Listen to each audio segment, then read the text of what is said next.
ठीक है जी। फैसल मोहम्मद साहब क्या कहेंगे इसके ऊपर और गवादर के ऊपर? सर मैं दो बातें आपसे पूछना चाह रहा हूँ। डॉक्टर साहब फैसल साहब, मैं आपको वाज़ेह तौर पे पहले तो इंडिया का बताऊं कि इंडिया की जो सूरत हाल आपके सामने और जिस तरह उनकी लैंग्वेज है वो भी आपके सामने, उनकी रातों की नींद उड़ी हुई है। जिस तरह उनकी रातों की नींद उड़ी हुई है उसी तरह इस प्रोजेक्ट के जो इंडियन लॉबिस्ट पाकिस्तान के अंदर लीडर्स मौजूद हैं, इनकी भी रातों की नींद उड़ी हुई है और ये इसको मुतनाज़ा बनाने के लिए मुख्तलिफ हरबे और कोशिशें करते रहते हैं।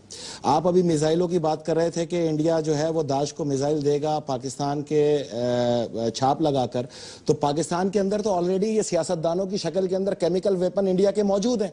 इनका काम ही यही है। ये तो आज से थोड़ी 13 साल से इस मंसूबे को गरक करके बैठे हुए हैं और इनको ये ड्यूटी दी गई है कि तुमने ये मंसूबा किसी सूरत होने ही नहीं देना। और डॉक्टर साहब मैं अपनी 7 साल रिसर्च की बेस पर, और मैं ये समझता हूं कि अभी तक मैंने सिर्फ इस पर 20% रिसर्च की है, 7 साल लगातार एक एक घंटे के अंदर मैंने इसको रिसर्च किया है। मैं आपको बताऊं कि जब से दुनिया बनी है उस वक्त से आज तक पूरी दुनिया के अंदर इससे बड़ा प्रोजेक्ट नहीं है जिसको गवादर मेगा ऑयल सिटी कहते हैं।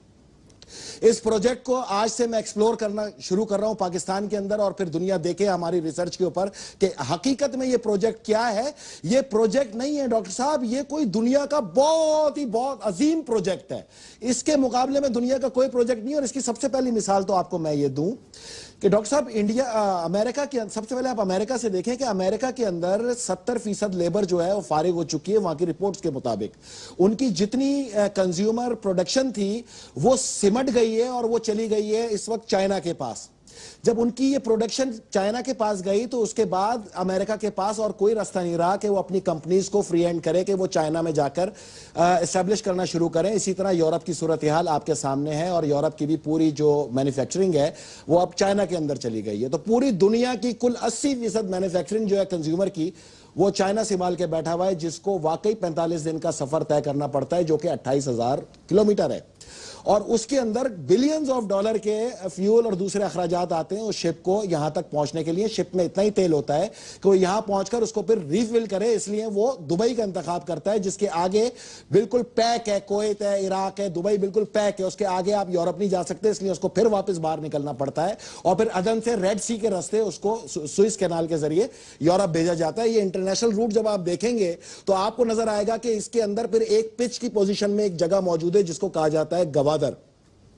गवादर के अंदर इस वक्त सूरत हाल ये है कि ग्रीस के बाद आलमी दुनिया को ये चैलेंज करके कह रहा हूं कि ग्रीस के बाद सबसे बड़ा जो शिपिंग स्टेशन बनने जा रहा है जिसको मेगा ऑयल सिटी कहते हैं वो है गवादर, जहां 250 से 300 शिप रोजाना लंगर अंदाज होंगे। और ये 2000 किलोमीटर का ट्रेवल करते हुए जो चाइना के अंदर ये बीजिंग से और काशगर तक एक वहां पे भी ट्रेड मोटरवे चाइना ने बनाई है और वहां एक सब स्टेशन कायम किया जिससे रॉ मटेरियल यहां पर गवादर के रास्ते आपके गिलगित के रास्ते गवादर आएगा।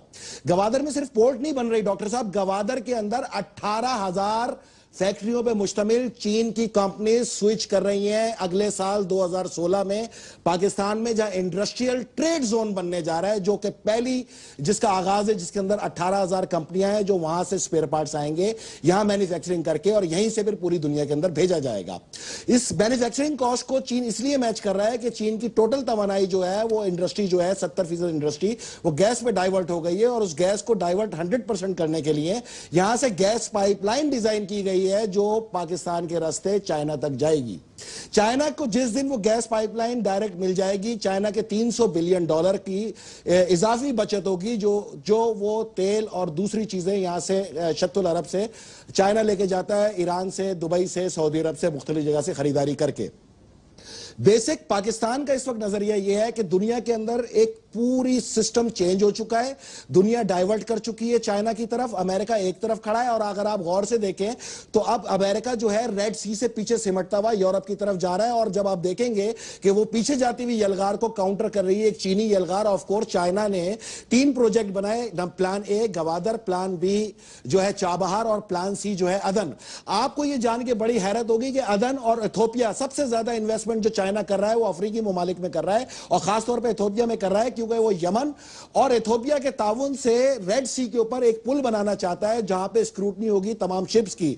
चाइना की तमाम एक्सपोर्ट का दारोमदार इस रेड सी के ऊपर है, और इस रेड सी को चाइना अपने कंट्रोल में लेना चाहता है ताकि उसकी आजादाना और महफूज तरीके से ये शिपमेंट जो है यूरोप और अमेरिका पहुंचे। यूरोप के अंदर उसने बेस बनाया है, यूके को।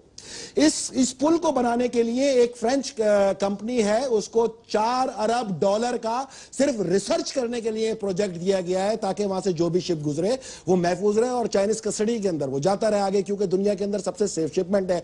दुनिया की तमाम आगे आने वाली जंगें जो हैं वो किसी केमिकल वेपन पे नहीं है, वो पानी पर है। और ये याद रखिएगा कि हमारी अगर तबाही हुई, ना किसी हथियार से होगी ना कुछ होगी, हमारी तबाही का सबब भी ये पानी बनेगा, जो हिमालयाज की सूरत में हमारे पास एक बड़ा वाटर रिजर्व मौजूद है।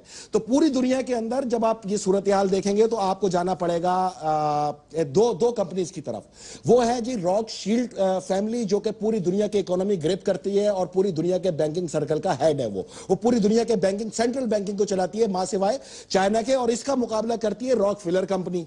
ये दोनों कंपनियों को अगर आप देखें कि इतनी मशहूर कंपनी, और रॉक शील्ड कंपनी जो है उसका मोनोग्राम वही है जो इसराइल का है, इसराइल के झंडे के ऊपर है, और इसराइल की जमीन का खरीदार भी यही था।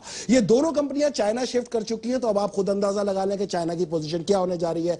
इंडिया को सबसे बड़ा मसला यह है कि पाकिस्तान, इंडिया को सबसे बड़ा, फैसल रजा आब्दी साहब, इंडिया को सबसे बड़ा मसला, मेरा सवाल ये है कि इससे, इन तमाम तरक्कियों से पाकिस्तान की, चाइना की, या दुनिया की, इथोपिया की और गरीब ममालिक की तरक्की में इंडिया को क्या तकलीफ है?